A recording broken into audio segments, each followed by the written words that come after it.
But that brings us to our second thing, which is what the patrons requested. Something that is completely different because since I recommended an anime, the patrons went with a film this time. Not just any film, though. Not just any film. The worldwide sensation, #1 most watched movie on Netflix. Is it actually? I think it is. Oh, damn. KPop Demon Hunters. Holy shit. Yeah. Kind of exploded. Came out of nowhere. Yeah.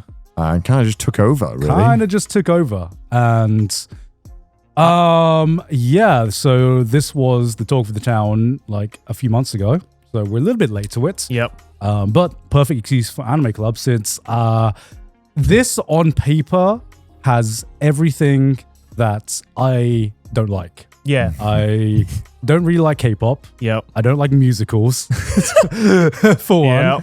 And I don't know what you boys thought, but I was pleasantly surprised. Dude, this movie is fun as fuck. Yeah. It's the most like dumb fun ever.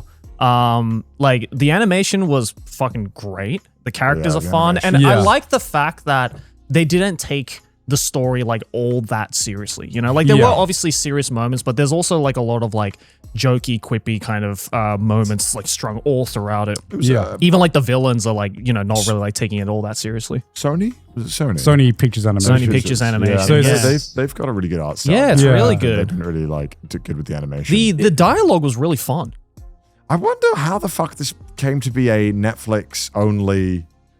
I don't know. It's really fascinating. But I'd say after Spider-Verse and this, Sony Pictures animation stocks just went like kind of up there. Crazy. Holy shit! What they're bringing out now, they can't seem to miss. And you know, I still came out of K-pop Demon Hunters being like, I mean, it still is not so much for me. But I did have fun watching it, which is much more than I thought Definitely would happen. Yeah, obviously the first person I know who watched this and was talking about it was Emily. Yeah, Emily's watched this like 5 times. I was really fucking against this is before it blew up. I was really against watching it purely because of the name. Yeah. I would literally judge the book by its cover. I was like, that name sounds so fucking cringe. Yeah. Like, what is this gonna be? Yeah. And I still don't think the name is great, but I also don't know what you would do.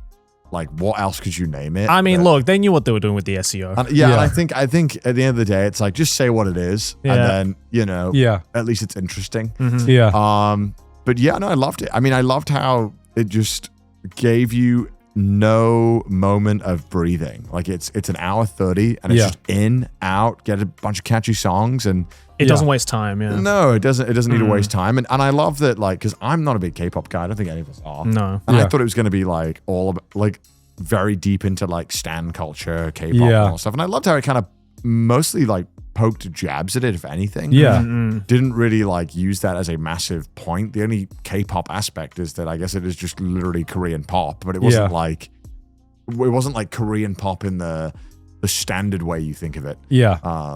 And so I just really, ended up being really fucking fun. I mean, the songs are also extremely catchy. They are annoyingly catchy. I hated how catchy they are. I'm like, I sing Golden I don't fuck with this kind of Golden was definitely the best track. Oh, hands down. Yeah, Golden was best track. I like the Saja Soda Boys Pop there. was fucking. Soda Pop. The Saja Boys. Love the Saja Boys, bro. Are you a stan now? Stan, bro. Saja Boys for real.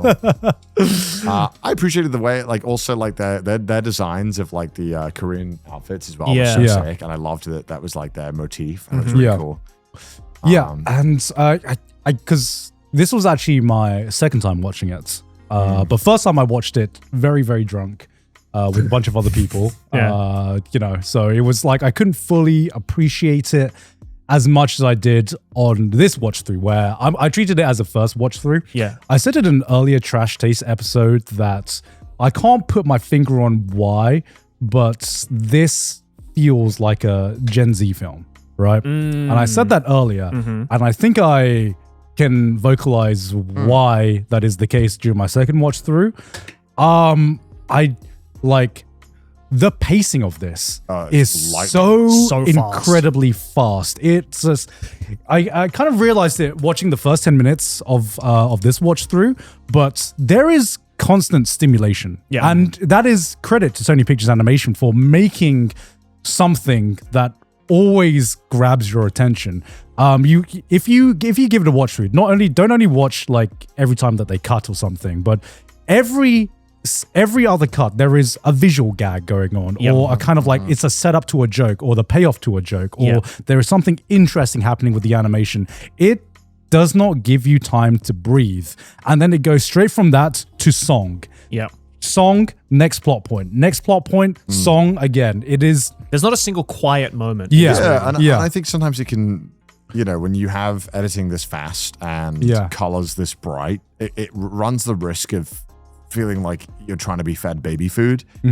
But they nailed it. And they it ends did. up just kind of feeling like fun, and I imagine that's partially why it's done so well. Is that I feel like you can kind of show this to any age group and you'll at least have fun with it. I think if you walk away hating this, I'd kind of be a bit like, you didn't really try to give it a shot. I don't know why, and this is not like a backhanded thing or anything. To me, it felt like I was watching like a Pixar film. No. I know where exactly it was just what like you it's mean. just like just don't take just kind of turn your brain off. Just like have fun with the visuals, have fun with the gags. Like the songs, enjoy the action, and it's like you know what that was good. The ending was satisfying. The animation was good, and it's like the story did what it needed to, and it was a fun story. It suited the vibe perfectly. And like I would say, like the second thing why it got like super popular as well is the facial animations. I felt like everyone was a living emoji. It was like every frame of this I felt was like almost designed to be as spreadable and as memeable as possible. Like every emotion, every face was a reaction gif. Was a possible reaction gif. gif. Where she was eating I forgot what it's called. The Korean, it's kind of like the sushi. kimbap. The sushi roll. Yeah, where she's just like throat goating the kimbap. Where she's just like oh yeah, when she smells it. It's like, I mean, it feels like kind of like watching old like Looney Tunes cartoons. It was very like rubber hosey. For the modern. And hey, I mean, that shit was heat back in the day. Totally. Bring it back. I mean, it's heat now. Fucking there are memes from that era that are being spread around today Totally. Jerry, bro, still around. For a reason. I think it just works really well. It's hard not to like it. My only worry is that it becomes a kind of a self-fulfilling prophecy of success that ends up making it oversaturated. I feel like we're going to get K-pop Demon Hunters 2, 3 spin-off merch. J-pop Demon Hunters. I can already anticipate like the dollar signs. Like it's gonna be milked into oblivion until everyone hates this franchise. Okay, but right now, at the same time, like even though like I enjoyed this, it wasn't for me, but I'm just fucking happy that there is a new IP that has come out in the film industry and is just actually getting the love and attention it deserves. Because I feel like for the longest time, it's just like, we are living on old IPs, recycling sequels, remakes, and all that. And it's just so refreshing just to see something new come along, a new IP come along, and actually... You didn't like Jared Leto and Tron? You didn't like the that? wall acclaimed. You didn't like that? I haven't seen that. Oh, okay. Sorry, carry on. It's just so refreshing to see something new coming along and actually making an impact. Becoming the #1 most watched Netflix animation and film of all time. I love when something comes out with like zero marketing and just pure word of mouth, just fucking takes over. It's I don't know. It's so cool to see because it just makes you restore faith in art and our ability to share it with each other and how important that is in some weird way. Because you always hear about marketing budgets. They didn't market the movie. It's like, man, this movie didn't. I didn't see anything about this movie, and I didn't hear anyone talk about it. And even when it was, any kind of niche, still, it was still not huge at the point where it was at yet. But I would say, looking at this, looking at K-pop Demon Hunters as a product, how wasn't it gonna go viral? Like, what part of this is... This easily could have felt like a soulless... okay, if it was good. If it was good. Like, if K-pop Demon Hunters is good, thankfully enough. If it wasn't good, then yes, it wasn't. But on, like, a marketability level. Every single fucking frame of this like movie is marketable, from the designs, the songs, the faces, the memes, every part of this. And this isn't me trying to detract from it. This is just purely looking at this as a product about like what aspect of this is going to be spread around, as opposed to, you know, other Hollywood films that may have flopped, you know. Like this was designed to be spread online, and if it was good and stuck the landing, which it did, people were always going to want to talk about it and spread it around and sing the songs. And my god, the songs are inescapable. I'm pretty sure I heard some of these songs. I'm pretty sure I heard Soda Pop in fucking Porto. My gym is only playing K-pop Demon Hunt. It is insufferable. Like I like the songs, but I don't want to work out to Golden every single time. Yeah, you know, my only, and this is a me problem clearly, but like I just wish I could like K-pop a little more. I wish I could as well. You know, it just like as catchy as fuck as some of these songs were in this movie, it's not like I'm not like, you know, fucking shitting my pants over it. You know? I wish I could love it as much as people do. I'm jealous. In this thing, they're like writing their own songs, and they like all work together and like hash out ideas. And I'm like, that doesn't fucking happen. That does not happen. You got a board meeting, bro, and then they hired writers and they decide what the next song is based on how catchy it is, and then they put a bunch of English in it that doesn't make fucking sense. Yeah, and it just sounds ridiculous. You know what? Watching this movie made me realize, in terms of like K-pop culture and stuff like that.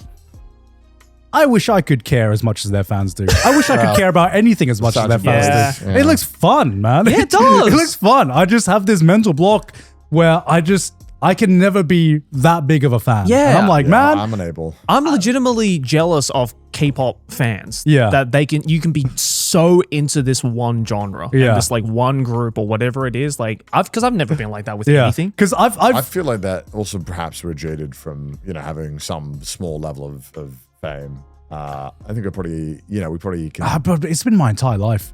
I me too, like I've already moved past the old man shouts at cloud phase, and now I'm just like, damn, I appreciate this. I wish I could care that much. Yeah. I wish I could be that person. I think what it might be for me is that just like I'm not a huge like fan of just like the overall idol culture. Yeah. Because, you know, at the end of the day, K-pop, you know, they're idols, right? And it's the same reason why I never got into like J-pop idol stuff too. It's just like, it's not that the songs are bad necessarily or it's like crap music or whatever. It's just like, I just personally don't really see myself fitting into that culture. And I think that's what's stopping me from being as big of a fan of the genre as a whole. The way I always view like fandom is always like, kind of like a collector in a way. Like there's two types of collectors, right? There's someone who collects because they really love maybe the thing that they're collecting. And there's something about it that speaks to them on a really personal level. And there's also the collector who just sees it as a social group and something to be a part of. Yeah. Collects for perhaps social standing. Right. You know, maybe I have this card or I have this thing. And like in those circles, that's worth something. And I feel like idols have the same thing where it's like, it is a currency being a fan, and being a big fan is worth something, and that offers some form of social status in a group of people. Yeah, you know, it's a form of belonging in a sense as well. And so I feel like that is the basic emotion that a lot of these things kind of tap into, is like that want to belong and to be a part of something. Right. And to a lot of people, you know, because I'm sure you know someone who is a permanent trend hopper. Like there's a trend and they will always try to be the biggest fan of that trend until it's no longer popular, and then they move on. And then 2 weeks later on Instagram, they're a trend of something else now, and they're all in on it. And it's like there's no way you can personally enjoy all of these things like and organically, because you're only swapping based on what other people like. And there's some kind of like social like interaction or some kind of social credibility that they feel like they're gaining from being deep into trends and understanding. Well, I don't think, I think trend, there might be trend hoppers, but that gives it the kind of like assumption that they're just in there for...